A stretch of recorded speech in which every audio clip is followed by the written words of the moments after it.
Choma and I met at the orientation camp in Maiduguri, and I never knew that Choma was a ghost. So we got talking, everything was moving on fine. We exchanged numbers and we're very, very close. So after camp, I and Choma got very good jobs, and I will usually come to pick up Choma to pick her, drop her at work, and everything was going on well. So 6 months down the line, I began to tell Choma my feelings for her.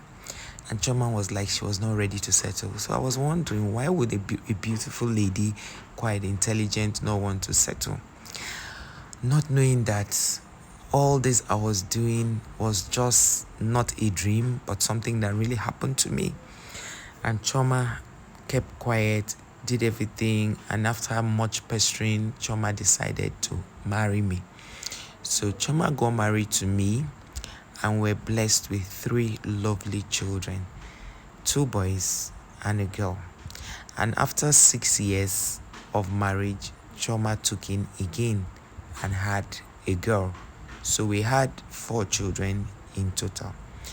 So one day Choma went out and didn't come back on time. I got so worried. I was wondering what would have kept her that long. And I got a strange call. Somebody saying something had happened by our junction. I should come check out if I can identify the person. When I got there, it wasn't Choma. So I waited at home, and then Choma came back, and I asked why she stayed for that long. She said nothing really, that she just thought to clear her head, that she took a long walk. That wasn't how you went out. That wasn't the reason you went out. So why are you saying that? And then Choma became very, very upset. Why should I question her whereabouts? Why will I even ask her questions about where she went to? That was wrong. That was rude. I'm like, this is not the wife I know. This is not the Choma I know. And then at the middle of the night, I had to wake her up to ask her certain questions. What's going on? Choma never told me anything was wrong. At this time, I never knew who I truly married, because even when we had our introduction, Choma had to showcase a lady she called her aunt. And she also it was later I got to know that the person Choma introduced to me as her aunt was a lady they met. They just met. And they were neighbors from her former place where she was living before. And the people she brought as sisters were people she just met also. So she lied about her identity, but she had a real name. So one day, after Choma has been acting strangely at home, I decided to pay this lady a visit, and I asked the lady certain questions. And she opened up and told me that Choma was just somebody she had met. It's not like she knows her from home, because she usually says my aunt, and then he will buy things for the lady and all. So she opened up to the husband and said Choma was somebody they just met. It's not like they are from the same village. He called the friends and spoke to them that he really needed to have a word with them.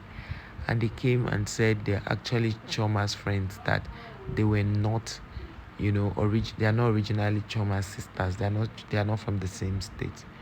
So one day, a lady called the husband and said, the woman or the lady who works with your wife is not her sister.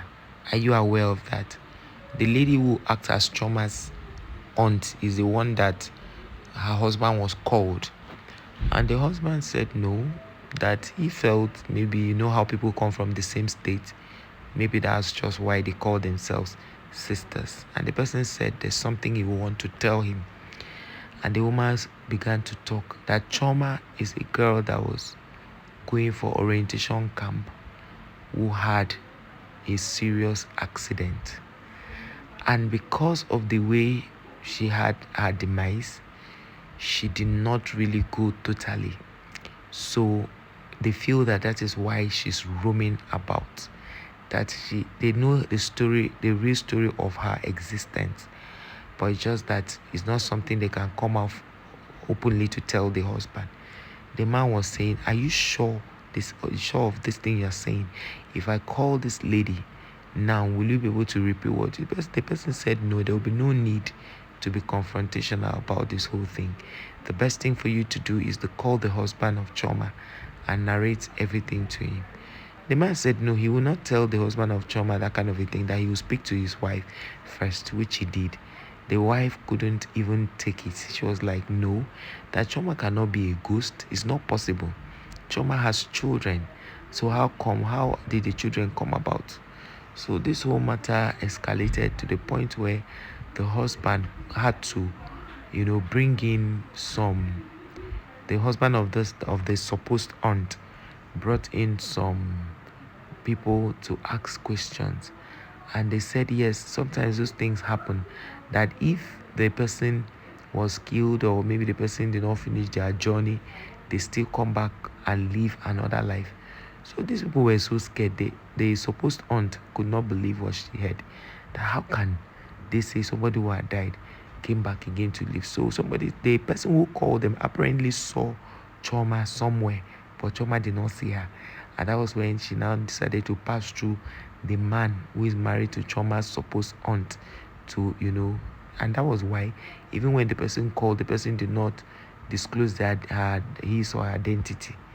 So the man now decided that, okay, after telling the supposed aunt, which is Choma's supposed aunt, his own wife, they now decided to call the husband to speak with him. So they invited the husband, Choma's husband, to their house. And, after a lot of greetings and all, they said there's something they want to tell him, or that they want him to be a man. He should not blow the matter out of proportion. Immediately, they called the man. Choma already knew what was up, and this man came back and did not meet Choma at home. He did not see his children either.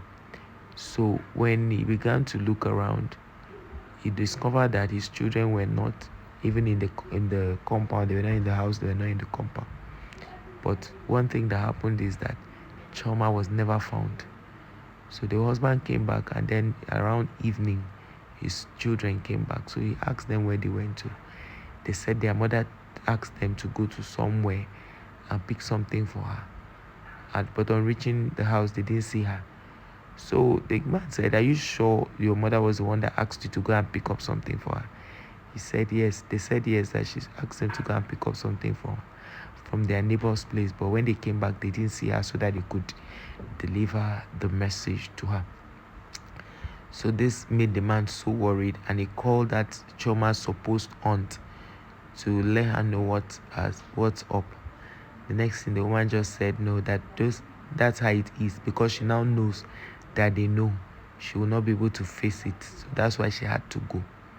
So the husband of the supposed aunt couldn't believe it. Like, this is not even happening. Like, this cannot be true.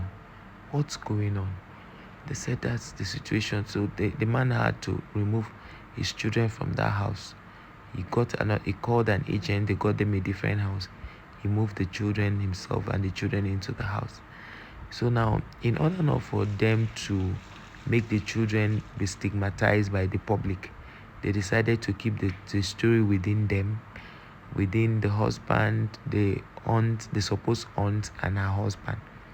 And that was how they called the friends of Choma, who acted as her sisters, and told them they could not believe it, because they know too well that she never behaved like anyone, or anyone who is a ghost or anything. They couldn't believe it, but they begged them to keep the story within them. And that was how Choma never showed up again. He never showed up. These children grew up. The man at some point had to change, his location. He stopped living in that state. He had to move to another state because he couldn't believe that things like this happen, and a thing like that can happen to him.